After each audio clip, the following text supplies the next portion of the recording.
नमस्कार, आप देख रहे हैं आज तक। आपके साथ मैं हूं सईद अंसारी। बुलेटिन की शुरुआत इस वक्त की बड़ी खबर के साथ हम कर रहे हैं। 20% अल्पसंख्यकों का कोटा खत्म करने के मामले पर योगी सरकार कंफ्यूजन में नजर आ रही है। पहले अल्पसंख्यक मामलों के मंत्री मोहसिन रजा ने कोटा खत्म करने की बात कही, तो अब समाज कल्याण मंत्री रमापति शास्त्री ने इससे इनकार किया है। शास्त्री ने कहा है कि कोटा खत्म करने का कोई प्रस्ताव नहीं है।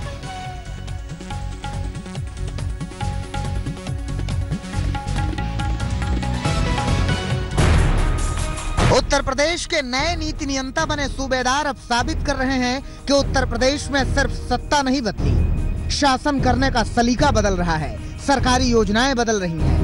और इसी बदलाव के बवंडर में सरकारी योजनाओं में अल्पसंख्यकों को मिलने वाले 20% कोटे को हवा कर देने की तैयारी है।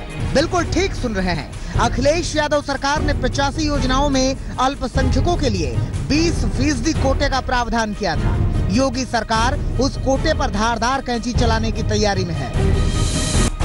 अखिलेश सरकार की योजनाओं में अल्पसंख्यकों को कोटा देने की शुरुआत 2012 में हुई थी, जिसके तहत प्रदेश सरकार की 85 योजनाओं में अल्पसंख्यकों के लिए 20% कोटा निर्धारित किया गया था। सबसे ज्यादा कोटा समाज कल्याण और ग्राम विकास में है। अब तक तमाम शासनादेशों में लिखा जाता था कि योजना में कम से कम 20% अल्पसंख्यकों को कवर किया जाए। साथ ही जिन क्षेत्रों में कम से कम 25% आबादी अल्पसंख्यकों की होती थी, वहां योजनाओं को सख्ती से लागू किए जाने के निर्देश होते थे। स्वास्थ्य, लोक निर्माण, सिंचाई, ऊर्जा, लघु उद्योग, खादी ग्रामोद्योग, पंचायती राज और चिकित्सा जैसे प्रमुख विभागों में अल्पसंख्यकों को कोटे का फायदा मिल रहा था। सीएम बनने के बाद से ही योगी आदित्यनाथ ने अखिलेश सरकार की कई योजनाओं को खत्म कर दिया है। उसी कड़ी में अब अल्पसंख्यक कोटे की भी बारी आ सकती है। कुमार अभिषेक, लखनऊ, आज तक। उत्तर प्रदेश में 20% के मुस्लिम कोटे पर रोक को लेकर योगी सरकार की कैची अटक गई है और कंफ्यूजन है। तो 3 तलाक पर all India Muslim personal law board ने सुप्रीम कोर्ट में यू टर्न ले लिया है। सभी काजियों को निकाहनामे में 3 तलाक की शर्त को लेकर एक एडवाइजरी जारी की जाएगी। 3 तलाक पर बदलने लगे AIMPLB के सुर। AIMPLB ने सुप्रीम कोर्ट में दायर किया नया हलफनामा। क्या 3 तलाक पर नरम पड़ रहा है AIMPLB? जी हां, 3 तलाक के संवेदनशील मसले पर all India Muslim personal law board ने सुप्रीम कोर्ट में एक हलफनामा दायर किया है। इस हलफनामे में बोर्ड की तरफ से कहा गया है कि निकाहनामे में 3 तलाक देने की इजाजत नहीं होनी चाहिए। निकाहनामे में लड़की को 3 तलाक न मानने का विकल्प हो। 3 तलाक के विषय में लोगों को जागरूक किया जाएगा। निकाह कराने वाला काजी दूल्हे को सलाह देगा कि एक बार में 3 तलाक न दें। इस याचिका पर जस्टिस खेहर की अध्यक्षता वाली 5 सदस्यीय बेंच सुनवाई करेगी, मगर 3 तलाक के विरोध में याचिका दायर करने वाले याचिकाकर्ता इसे all India Muslim personal law board का पैंतरा बता रहे हैं। आपको बता दें कि 18 मई को ही 3 तलाक के मुद्दे पर सुनवाई पूरी की गई है। अहमद अजीम, दिल्ली, आज तक। अरविंद केजरीवाल के खिलाफ विद्रोह का बिगुल बजा देने वाले कपिल मिश्रा के आरोप पर आखिरकार केजरीवाल ने चुप्पी तोड़ी। केजरीवाल के जवाब पर कपिल मिश्रा ने फिर से सवालों की झड़ी लगा दी।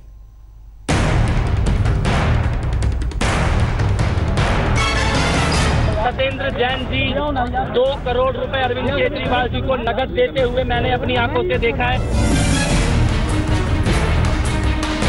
अरविंद केजरीवाल जी के एक रिश्तेदार, उनके ब्रदर इन लॉ, उनके रिश्ते में साड़ू लगते हैं। करोड़ों रुपए की हेरफेर कर रहे थे, माफिया और हवाला के माध्यम से ब्लैक मनी को वाइट करने का खेल कर रहे थे। अरविंद केजरीवाल के राजदार रहे कपिल मिश्रा ने केजरीवाल को झूठा कहा, हवाला माफिया कहा, भ्रष्टाचारी कहा और न जाने क्या क्या कहा। लोग इंतजार करते रहे कि केजरीवाल जवाब देंगे। आखिरकार केजरीवाल ने 7 दिन बाद चुप्पी तोड़ी।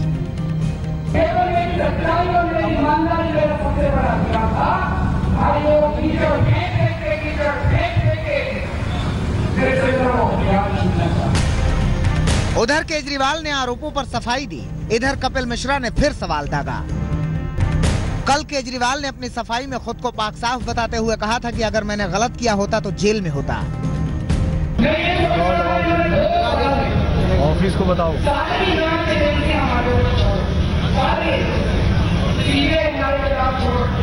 मैं करता हूँ।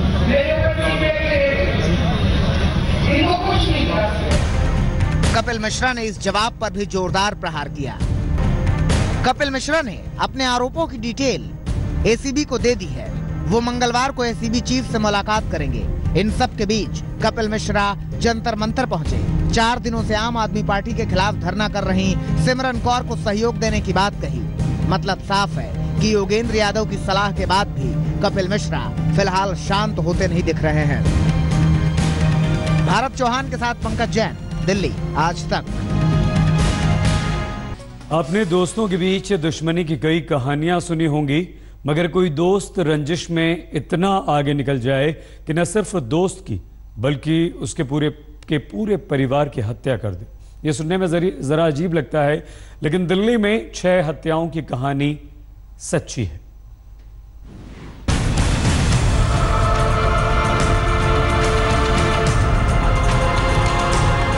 दिल्ली में एक ही परिवार के 6 लोगों का कत्ल कर दिया गया। मुश्किल है इस बात पर यकीन करना कि कोई एक एक कर 6 लोगों का भी कत्ल कर सकता है।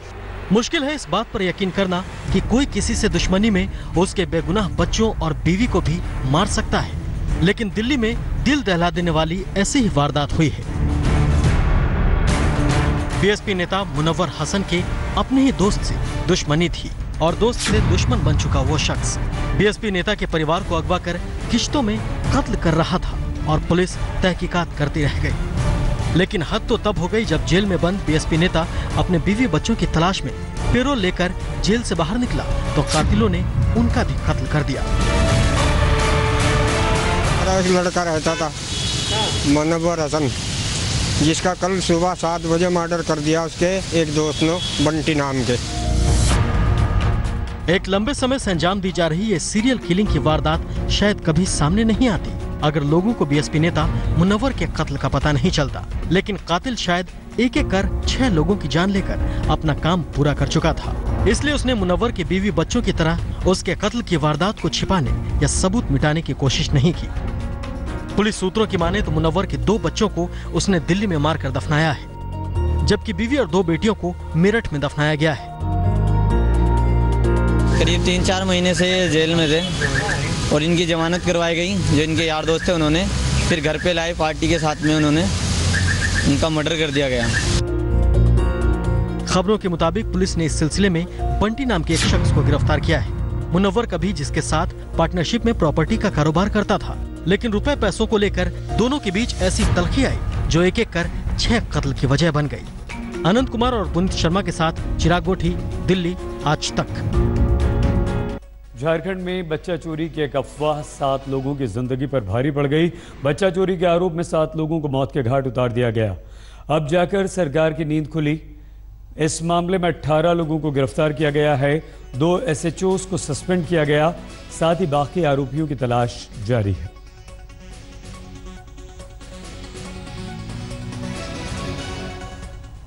यहाँ पर आप कीजिए बस थोड़ा सा इंतजार, बने रहिए हमारे साथ, देखते रहिए आज तक।